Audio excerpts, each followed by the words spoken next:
wearing that edge of authority he always put on. "Where you headed?" The man glanced over, his expression calm but unreadable. His eyes were steady, the kind of eyes that seemed to measure a person before answering. "Just taking a walk," the man said evenly. His voice was deep, steady. "Hot morning for it." "Uh-huh." Mark pulled the car closer to the curb and put it in park. He stepped out, adjusting his belt. "Mind showing me some ID?" The man stopped walking. His brows lifted slightly. "I don't think I've done anything that requires me to show ID, officer." Something in his calmness rubbed Mark the wrong way. He was used to people stammering, fumbling for wallets, eager to comply. This man wasn't hostile, but he wasn't deferential either. "Sir," Mark said, squaring his shoulders. "I asked you a question, and I answered," the man replied, still calm. "I'm walking, that's all." Mark felt the heat climb up his neck, hotter than the Tennessee sun. He hated that tone, like he was being tested. He stepped closer. "Look, we've had some break-ins in this area. Just need to know you're not up to anything." "I'm not," the man said. He didn't move, didn't reach for anything. Just stood there, still as a rock. Mark reached for his radio, more out of instinct than necessity. "Dispatch this. Is Dwyer got a male subject on Maple, refusing ID?" The man's jaw tightened slightly. His voice dropped lower, more firm. "Officer, I suggest you think very carefully about how you want to proceed here." That did it. Mark's patience snapped. "Hands where I can see them," he barked. The man's lips pressed into a line, but he slowly raised his hands chest level. The gesture wasn't fearful, it was deliberate, almost like he was indulging the officer. "Turn around," Mark ordered. "Excuse me?" "Turn around, hands on the car." Mark gestured sharply to his cruiser. His pulse thudded in his ears. A mix of adrenaline and anger. The man didn't move. His eyes locked onto Mark's with a quiet intensity. "You're making a mistake." Mark stepped forward, grabbing the man's arm to spin him toward the car. The grip was firm, but the arm felt solid, muscular, like trying to move a wall. The man didn't resist, not really, but his body stiffened as if in warning. Just then, a voice cut through the air from a porch across the street. "Mark, hey, what are you doing?" It was Mrs. Carmichael, an elderly white woman with her little dog tucked under her arm.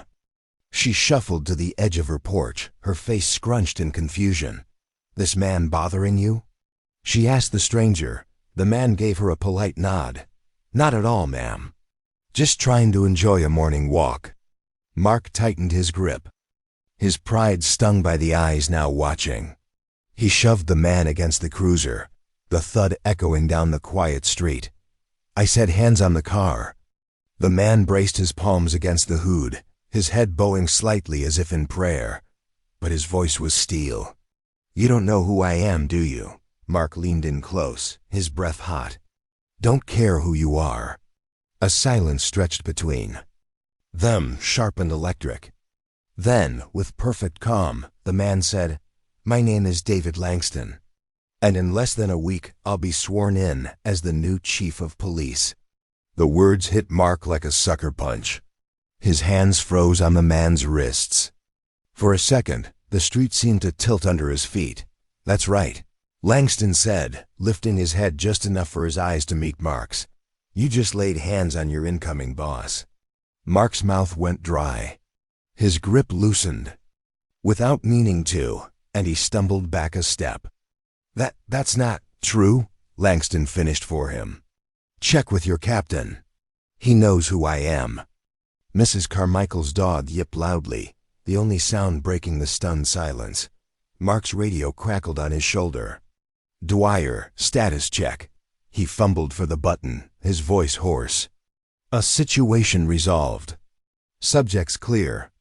He clicked it off before dispatch could ask more.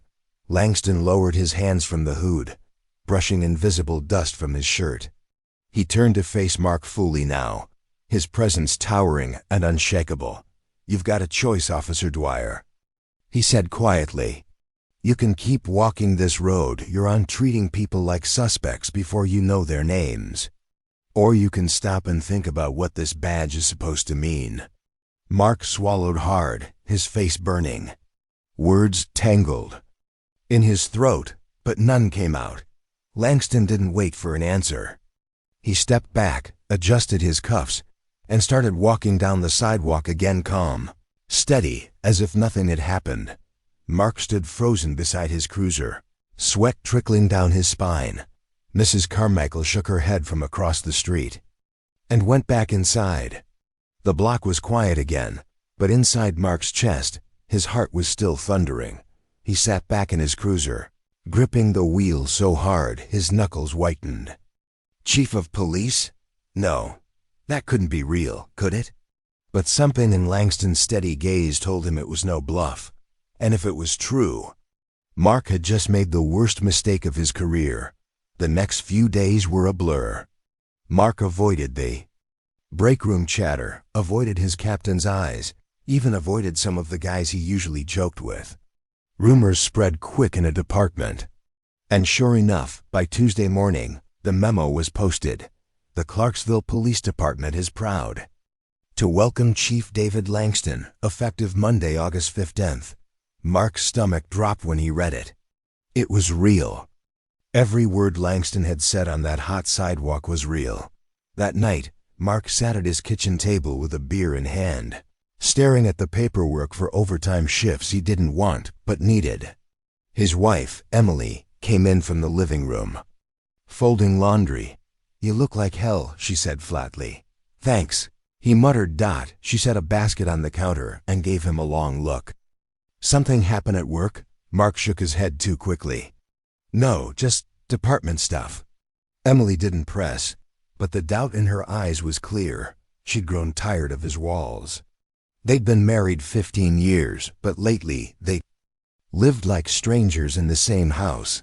Later, as he lay awake in bed, Mark replayed the scene on Maple Avenue over and over. The calmness in Langston's voice. The way he'd said, "You don't know who I am, do you?" And now, in just days, that man would be standing at the front of the department, giving orders Mark would have to follow. His career flashed before his eyes, every late night, every overtime hour, every call he'd answered, and now one bad decision might hang over all of it. When Monday came, the department assembled in the briefing room. The walls buzzed with nervous energy. Some of the older officers stood with arms crossed, skeptical. The younger ones leaned forward, curious. The double doors opened, and in walked David Langston, dressed sharp in his new uniform. His posture was straight, his presence commanding but calm. The room fell silent. Mark shifted uneasily in the back, hoping to blend into the crowd. But when Langston's gaze swept the room, it lingered on him for the briefest moment, a flicker of recognition, sharp as a knife. Mark's throat tightened, his palms grew slick. He prayed silently, "Please God, don't let him call me out." "Not here, not now." Langston stepped to the podium. His voice carried with quiet strength. "Some of you know me. Some don't. My name is David Langston, and I'm honored to serve as your new chief of police. I came here because I believe in what this department can be. But make no mistake, we have work to do." The room was silent, every word hanging heavy in the air. Mark's heart pounded, each syllable like a drumbeat in his chest, because he knew, deep down, that the real work for him was only just beginning.